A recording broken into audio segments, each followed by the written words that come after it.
Hello friends, welcome back to another video. अब हम reaction करने वाले हैं हज़रत मोहम्मद का बचपन का प्यारा वाक़या है ये, और ये पार्ट 2 है। इससे पहले जो था वो पार्ट 1 था। आपको याद होगा, हमने जस्ट कुछ ही दिन पहले पार्ट 1 किया है, और उस वीडियो के रिएक्शन के वीडियो डिस्क्रिप्शन में मिल जाएगा। पार्ट 1 में ये था कि अल्लाह से पानी मांगा था हज़रत मोहम्मद जी ने, तो उस वक्त वो 9 साल के थे आई थिंक। तो सभी लोग ऐसे कर रहे थे, वो वाली स्टोरी थी।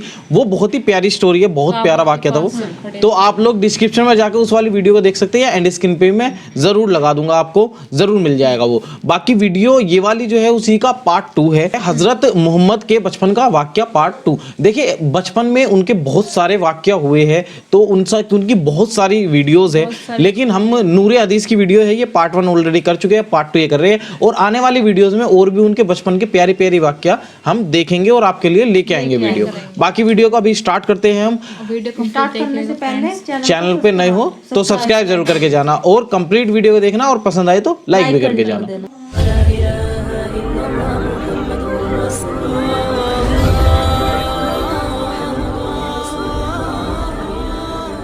अस्सलामुअलैकुम प्यारे दोस्तों, पैगंबर हज़रत मोहम्मद सल्लल्लाहु ताला अलैहि वसल्लम का बचपन पार्ट 1 में हमने आपको बताया था कि किस तरह से अल्लाह के नबी की पैदाइश हुई, और उसके बाद किस तरह से दाई हलीमा ने आपकी परवरिश 2 साल के बजाय 4 साल तक की आपकी परवरिश की थी। और जब पैगंबर हज़रत मोहम्मद सल्लल्लाहु ताला अलैहि वसल्लम की उम्र मुबारक 4 साल की हुई, तो किस तरह से आपकी वालिदा हज़रत आमीना आपको लेकर वापस आ गई। अब दोस्तों, आज की इस वीडियो में हम आपको इसके आगे का वाक़या बताने वाले हैं। तो चलिए दोस्तों शुरू करते हैं। दोस्तों, पैगंबर हज़रत मोहम्मद सल्लल्लाहु ताला अलैहि वसल्लम की उम्र मुबारक जब 4 साल की हुई थी, तो आप मक्का में वापस आ गए, और उसके बाद आप अपनी वालिदा हज़रत आमीना के पास रहने लगे। उसके बाद ज़िंदगी के दिन बीतते चले गए। सन 575 या 576 में जब आपकी उम्र 5 और 6 साल के बीच हुई, तब आप अपनी माँ हज़रत आमीना के साथ और अपने दादा अब्दुल मुत्तलिब के साथ मदीना की तरफ निकले। मदीना में आपके लिए 2 ख़ास बातें थी। एक तो ये कि मदीना में आपके वालिद हज़रत अब्दुल्ला की कब्र मुबारक थी, और दूसरी बात यह है कि मदीना में आपके दादा अब्दुल मुत्तलिब का ननिहाल भी था। दोस्तों, उस ज़माने में सफ़र एक महीने या डेढ़ महीने का हुआ करता था, इसलिए आपका ये सफ़र भी तकरीबन महीने भर का ही था।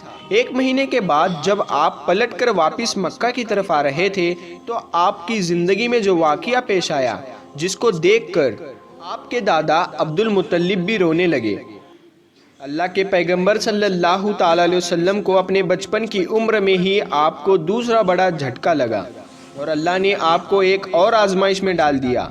दोस्तों, हुआ ये कि आप जब 1 महीने के बाद मदीना से वापस मक्का आ रहे थे, तो रास्ते में ही आपकी माँ, आपकी वालिदा हज़रत आमीना की तबीयत बिगड़ गई, और वो बुरी तरह बीमार पड़ गई, और उसके बाद उनका इंतकाल हो गया। मक्का और मदीना के बीच अबुआ नाम की एक जगह है, वहीं पर हज़रत आमीना को दफन किया गया, और इस तरह से आप 6 साल की उम्र में ही यतीम हो गए। आपकी इस हालत को देखकर आपके दादा अब्दुल मुत्तलिब बहुत परेशान हुए, और वो रोने लगे। एक तो ये कि आपकी पैदाइश की कुछ दिन पहले आपके वालिद हज़रत अब्दुल्ला का इंतकाल हो गया था, पर अब दूसरा झटका ये लगा कि आपकी उम्र अभी 6 साल की भी नहीं हुई थी कि आपकी वालिदा का भी इंतकाल हो गया। ये देखकर आपके दादा अब्दुल मुत्तलिब को बहुत दुख हुआ, मगर वो भी क्या करते। मरना और जीना तो खुदा के हाथ में है, और एक दिन तो सबको मरना है। उसके बाद आपके दादा अब्दुल मुत्तलिब आपको अपनी गोद में उठाए और मक्का की ओर चल पड़े, इस फिक्र के साथ, इस सोच के साथ कि आखिर इस मासूम से बच्चे के साथ ऐसा क्यों हो रहा है। दोस्तों, आप ज़रा खुद सोच कर देखिए, उन बच्चों पर क्या बीतती होगी जो बचपन में ही यतीम हो जाते हैं, जिनके वालिद और वालिदा का इंतकाल बचपन में ही हो जाता है। उसके बाद जैसे बच्चों को लोग धिक्कार भरी नज़रों से देखते हैं, फिर ऐसे बच्चों के साथ अच्छा बर्ताव भी नहीं किया जाता है। मगर आपके साथ अल्लाह की मदद थी, जैसा कि अल्लाह ने कुरान पाक में फरमाया है کہ آپ کے یتیم ہونے پر اللہ کی مدد آپ کے ساتھ تھی، اسی وجہ سے آپ کے ساتھ اچھا معاملہ پیش آیا اور اللہ نے آپ کو سہارا بھی دیا۔ اس کے بعد آپ کے دادا عبد المطلب آپ کو غم کے ساتھ لے کر مکہ میں پہنچے۔ آپ کے گھر کے اندر غم کا ماحول تھا۔ ابو طالب جو آپ کے چچا تھے وہ آپ کو اس حالت میں دیکھ کر رونے لگے۔ ابو طالب آپ کو بہت چاہتے تھے، پر عبد المطلب بھی اپنے بیٹوں سے زیادہ اور اپنے سب پوتوں سے زیادہ اپنے پیغمبر حضرت محمد صلی اللہ تعالی علیہ وسلم کو چاہتے تھے۔ دوستو ہم آپ کو بتا دیں کہ عبد المطلب وہ شخص تھا جو قریش کا بہت بڑا سردار تھا۔ اس کے لوگ سب سے زیادہ عزت کیا کرتے تھے۔ کعبہ کی چھاؤں میں ان کے لیے ایک خاص فرش بچھایا جاتا تھا جس پر صرف وہی اکیلے بیٹھتے تھے، کسی دوسرے کو اس پر بیٹھنے کی اجازت نہیں ہوتی تھی۔ اللہ کے پیغمبر حضرت محمد صلی اللہ تعالی علیہ وسلم ابھی چھوٹے تھے، کھیلتے کھیلتے وہاں پر آ جایا کرتے تھے اور آ کر اس پر بیٹھ کر بیٹھ جایا کرتے تھے۔ ان کے ساتھ ہی ساتھ یہ کہ ان کو اٹھا کر وہاں سے الگ بٹھا دیا جائے، لیکن عبد المطلب ان کو روکتے تھے اور کہتے تھے کہ یہ میرا پوتا ہے اور اسے بیٹھنے دو۔ پھر آپ کے دادا آپ کے سر پر اور آپ کے پیٹھ پر ہاتھ پھیرتے اور آپ کو اپنے پاس بٹھا لیتے۔ دوستو کہنے کا مطلب یہ ہے کہ آپ کے دادا عبد المطلب کے دل میں آپ کے لیے محبت کوٹ کوٹ کر بھری ہوئی تھی۔ آپ کی وہ ہر خواہش کا خیال رکھتے تھے، آپ کی ہر ضرورت کو وہ پورا کیا کرتے تھے، آپ کو کسی بھی طرح کی کوئی تکلیف نہیں ہونے دیتے تھے۔ وہ ہمیشہ آپ کو اپنے ساتھ رکھتے، اپنے ساتھ گھماتے پھراتے اور ہمیشہ آپ کو خوش رکھتے۔ دوستو ایسے کرتے کرتے دن بیتتے چلے گئے۔ اب آپ کی عمر مبارک 8 سال کی ہو گئی، مگر سوچئے اللہ کے نبی نے کیسی کیسی آزمائش سے گزر فرمایا اور اپنی زندگی کا سفر پورا کیا۔ اب آپ کی عمر 8 سال 2 مہینے اور 10 دن کی ہوئی تو ایک دن اچانک آپ کے دادا عبد المطلب کا بھی انتقال ہو گیا۔ مرتے وقت آپ کے دادا جی آپ کی پرورش کا ذمہ ابو طالب کو سونپ دیے۔ ابو طالب آپ کے سگے چاچا تھے۔ دوستو ذرا سوچئے کچھ بچے پر کیا گزرتی ہوگی جس کے بچپن میں نہ تو ماں کا ساتھ ہوتا ہے اور نہ ہی باپ کا ساتھ، ایک دادا کا سہارا ہوتا ہے، وہ بھی آج چلے جاتے ہیں۔ اس کے بعد آپ کی پرورش کا ذمہ آپ کے چاچا ابو طالب اٹھاتے ہیں۔ دوستو اس کے بعد ابو طالب نے آپ کو سہارا دیا، آپ کی ہر طرح سے حفاظت کی، آپ کی دشمنوں سے تلوار سے ہر طرح سے آپ کو محفوظ رکھا اور آخری سانس تک آپ کی مدد کرتے رہے۔ حالانکہ ابو طالب پیسے والے نہیں تھے، پھر بھی آپ کو کسی بھی بات کی کمی محسوس نہیں ہونے دی اور جس چیز کی خواہش کرتے تھے آپ اس کو پوری کر دیتے تھے۔ دوستو اس کے بعد دن بیتتے چلے گئے۔ ابو طالب جب بھی کسی سفر پر جاتے تو آپ پیغمبر حضرت محمد صلی اللہ تعالی علیہ وسلم کو اپنے ساتھ لے کر جاتے، کیونکہ اس زمانے میں سفر بہت لمبا ہوا کرتا تھا، ایک ڈیڑھ مہینے کا سفر ہوتا تھا اور ابو طالب نہیں چاہتے تھے کہ معصوم سا بچہ جس کے نہ والد نہ والدہ کا سہارا ہے، نہ کوئی دادا کا سہارا ہے، اس کو کسی اور کے بھروسے چھوڑ کر جاؤ اور اس کو تکلیف ہو۔ دوستو ایک بار ابو طالب اپنے قافلے کے ساتھ ملک شام کی طرف تجارت کے لیے روانہ ہوئے۔ یاد رکھیے پہلے عرب میں جو لوگ تھے، خاص کر کے قریش کے لوگوں کا امپورٹ ایکسپورٹ کا بزنس تھا، یعنی کہ وہ ایک جگہ سے سامان خریدتے تھے اور دوسری جگہ پر لے جا کر اس کو بیچ دیتے تھے۔ اس طرح سے وہ لوگ سامان کی خریدتے اور دوسری جگہ پر لے جا کر اس کو بیچ دیتے۔ اس طرح سے وہ لوگ سامان کی خرید اور فروخت کیا کرتے تھے۔ اسی کام کے سلسلے میں ابو طالب اپنے قافلے کے ساتھ ملک شام کی طرف نکل گئے۔ ساتھ میں آپ نے پیغمبر حضرت محمد صلی اللہ تعالی علیہ وسلم کو لے لیا اور آپ کو ایک اونٹنی پر سوار کر دیا۔ ابو طالب کا جب یہ قافلہ ملک شام کی بارڈر پر پہنچا تو ان کو رات وہیں پر ہو چکی تھی، اس لیے انہوں نے وہیں پر اپنا پڑاؤ ڈال دیا تاکہ وہ وہیں پر رات گزار سکے اور اپنی تھکان کو دور کر سکے۔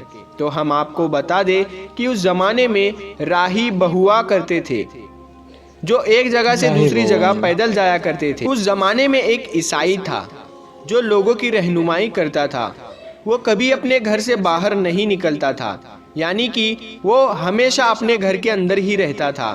جب اس کو معلوم چلا کہ ملک شام میں کتنے پڑاؤ ڈالا ہے تو وہ دوڑتا ہوا ان کے پاس آیا और पैगंबर हजरत मोहम्मद सल्लल्लाहु अलैहि वसल्लम को ले लिया और अबू तालिब से कहने लगा कि ये बच्चा सारी दुनिया का सरदार बनकर आया है। उसकी ये बात सुनकर अबू तालिब हैरान हुए और पूछने लगे कि तुम्हें कैसे पता, तुमको किसने बताया है कि ये बच्चा सारी दुनिया का सरदार बनकर आया है। तो उस राहिब ने कहा कि जब तुम इस घाटी से इधर उस घाटी में आ चुके थे, इस घाटी में ऐसा कोई भी धर्म और पत्थर नहीं था, तो इस बच्चे को देखकर सजदा न किया हो। और पत्थर और दरख्त सिर्फ उन्हीं लोगों को सजदा करते हैं जिसको अल्लाह अपना पैगंबर बनाकर भेजता है। उसके बाद वो कहने लगा कि तुम इस बच्चे को मुल्क शाम साथ लेकर मत आना, क्योंकि आगे यहूद से इनको खतरा है, कहीं वो इसका कत्ल ना कर दे। और मैं इस बच्चे को अच्छी तरह से पहचानता हूँ, क्योंकि तौरात और दिल में इश्क रसूल होने का जिक्र आया है। और मैं इस बच्चे को अच्छी तरह से पहचानता हूँ, इसकी पीठ के नीचे एक शेर की तरह एक नबूवत की मोहर लगी है, उस मोहर से भी मैं इनको पहचानता हूँ, लिहाजा तुम इसे मुल्क शाम लेकर मत जाना। दोस्तों, अब अबू तालिब को उस राहिब की बातों पर यकीन आ चुका था कि वो जो कह रहा है बिल्कुल सच कह रहा है। उसके बाद अबू तालिब ने किसी शख्स के जरिए से पैगंबर मोहम्मद सल्लल्लाहु ताला अलैहि वसल्लम को वापस मक्का में पहुंचा दिया, क्योंकि अबू तालिब को अभी मालूम चल चुका था कि ये जो बच्चा है ये कोई मामूली बच्चा नहीं है, ये बच्चा ख़ास मर्तबे वाला बच्चा है। उसके बाद अबू तालिब आपकी परवरिश और आपकी सुरक्षा के मामले में और ज़्यादा चौकन्ना हो गए और आपकी हर तरह से हिफाजत करने लगे। दोस्तों, ये थी वीडियो हजरत मोहम्मद जी की सेकंड पार्ट। एक्चुअली ये पार्ट बचपन उनका हजरत मोहम्मद के बचपन के कहानी स्टोरी लाइन है और इसका सेकंड पार्ट है ये। जैसे कि हमने ऑलरेडी ये ऐसी वीडियोस बहुत सारी देखी हुई है, मोहम्मद साहब के बचपन से लेके सारी पूरी ज़िंदगी कहानी देखी हुई है, लेकिन इसके अंदर बहुत कुछ अलग था। एक नए साल थे, हज़रत मोहम्मद का बचपन बताया गया है इसके अंदर, कैसे उनके ऊपर क्या क्या बीती है, कैसे कैसे उनकी फैमिली में किन किन लोगों की डेथ हुई है, फादर मदर एंड दादाजी, फिर उनके चाचा जी भी का नाम बहुत ज़्यादा फेमस है, बहुत ज़्यादा आता है कि उन्होंने उनकी परवरिश की थी, इस तरह की चीज़ें हैं। और बाकी वीडियो में बताऊं तो जैसे कि इसके अंदर लास्ट में कहा गया है कि यहूद थे आगे, उनको उनके जान से खतरा था। यहूदियों से आई डोंट नो क्या मसला रहता है मोमडन और उनका, लेकिन हम डॉक्टर जाकिर नायक की वीडियो में भी देखेंगे आगे इन फ्यूचर में कि यहूदियों का क्या मैटर है और ये क्या है। लेकिन डॉक्टर जाकिर नायक जी की क्या राय है यहूदियों को लेकर, तो ये इस वीडियो में मतलब आने वाली वीडियोस में मैं ट्राई करूंगा ढूंढने की इस तरह की वीडियो, तो उन वीडियोस पे भी हम रिएक्शन करेंगे। बाकी ये वाली वीडियो लाजवाब थी। हजरत मोहम्मद का बचपन हमें पहले से ही बहुत ज्यादा पसंद है, प्यारा लगता है, तो ये भी अच्छा है। बाकी वीडियो या लाइक कीजिए, शेयर कीजिए और कमेंट करके हमें बताना कैसी लगी आपको वीडियो, और जान से पहले सब्सक्राइब जरूर करना। Thank you for watching this video. मिलते हैं आपसे नेक्स्ट वीडियो में, तब तक के लिए tata bye bye and take care.